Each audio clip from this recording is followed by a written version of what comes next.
विधायक जी, क्या मामला है, आज एसपी ऑफिस आना पड़ा आपको? कल शाम को करीब हमको लगता है कि 7-8 बजे एक कार्यकर्ता का फ़ोन आया। राम बाबू गुप्ता हमारा बूथ अध्यक्ष इटाए का। उसने फ़ोन करके बताया कि पूरे गांव में पुलिस का तांडव चल रहा है। और मैंने उसके बाद कप्तान से बात करने की कोशिश की, वहाँ के बढ़ियाओं के कोतवाल से बात करने की कोशिश की, तो बात नहीं हो पाई। सुबह उसमें जो घटना की जानकारी मिली, उसमें घटना हुआ था कि बगल का गांव इटाएँ से सटा हुआ गांव हुसैनपुर है। हुसैनपुर में लैंड को लेके मुसहर समाज और पटेल समाज के लोगों में लंबे समय से डिस्प्यूट है। उस डिस्प्यूट को लेके कल ज्योतिया पूजन के बाद उन लोगों में विवाद हुआ और विवाद समाप्ति हो गया स्वतः। उसी में से किसी एक मिसक्रिएंट ने जाके सड़क पे, वो प्रधानमंत्री सड़क गई है इटाएँ से जो दोनों गांव जोड़ती है बीच से, उस सड़क पे एक चौहान परिवार लड़का है, उसकी छोटी दुकान है, सब्जी के अंडे वंडे की दुकान है, उसमें किसी ने तोड़फोड़ कर दी। और उसके बाद एकाएक लोग जानकारी भी नहीं, कोई घटना में लोग संलिप्तता नहीं चौहान लोगों की। पीवीआर बैंड के सिपाही आए और पूरा उस चौराहे पे तोड़ना फोड़ना, दुकान पे जो महिलाएं बच्चे सबको मारना, और 2 चौहान लोगों को घसीट के अपना गाड़ी में बैठाना शुरू किया। तो महिलाओं ने प्रतिवाद किया, क्योंकि उन लोगों को कोई भूमिका नहीं दी। ये मूल रूप से विवाद जो था पटेल और मुसहर समाज के लोगों में था, क्योंकि दोनों के गांव के बीच से ही सड़क जाती है, कॉमन रास्ता है।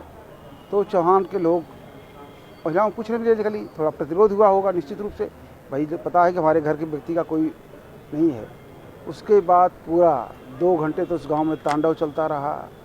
महिलाओं को मारा गया, कहीं के फ्रैक्चर हुए, कहीं की चोटें आई। पूरा गाँव आया। भाई ये सुबह 3-4 लड़के मेरे कार्यालय पाए, 4-5, तो 2-3 तो नंगे पांव भागे थे।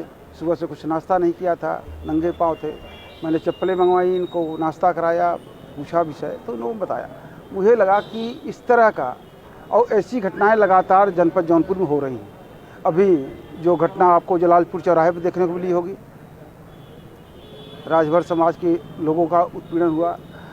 यहाँ की घटना देखी, अभी लाइन बाजार वाली घटना देखी थी कि पुलिस इतनी निरंकुश हो गई है कि इनको लगता है कि इनके अगर कोई समाज का व्यक्ति, आम व्यक्ति अपनी बात भी सहजता से कहे, तो इनको लगता है कि इनके सम्मान में कोई गुस्ताखी हो रही है। और वो जब रिएक्ट करती है तो समाज से भी स्वाभाविक जब रिएक्शन होता है, उसकी परिणति ऐसी घटनाओं में होती है। तो मैं आज कहने आया था अपने कप्तान साहब से कि इस घटना की पूरी जांच करा लें। उन्होंने आश्वस्त भी किया कि मैं मजिस्ट्रेट की जांच करा रहा हूं, और जो दोषी पुलिसकर्मी हैं जिन्होंने इस घटना को अंजाम दिया, जो निर्दोष चौहान लोगों को उत्पीड़न किए, उनकी दुकानें तोड़े, उनके मारपीट की, जिन्होंने महिलाओं को मारा, उनके खिलाफ सख्त कार्रवाई होगी, ये आश्वासन दिया है। और आज शाम तक उस गांव सभा में लगभग सारे लोग, महिलाएं, पुरुष, बच्चे, यहाँ तक कि जानवर लेके भी घर से लोग बाहर चले गए हैं।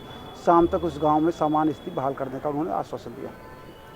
विधायक, सूबे के मुखिया जो है लगातार अपराध नियंत्रण की बात करते हैं, लेकिन खाकी वर्दी की गुंडागर्दी लगातार प्रदेश में बढ़ती जा रही है और कार्रवाई के नाम पर सिर्फ खानापूर्ति हो रही है और कुछ नहीं हो रहा है। आप लोग पत्रकार हैं, बहुत सजग हैं।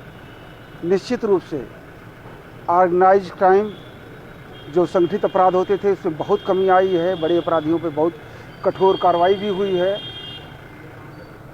बहुत सख्त कार्रवाई भी हुई है। तो जो इस तरह के तराम शराब माफिया और माफिया, भू माफिया, इन पे अंकुश लगा है। ये घटनाएं जो छिटपुट होती हैं, ये समाज में, ये निचले स्तर पे कुछ पुलिसकर्मियों का व्यवहार आचरण में सरकार की मंशा अनुरूप परिवर्तन नहीं आ पाए हैं, उनके रिएक्शन में इस तरह की घटनाएं होती हैं।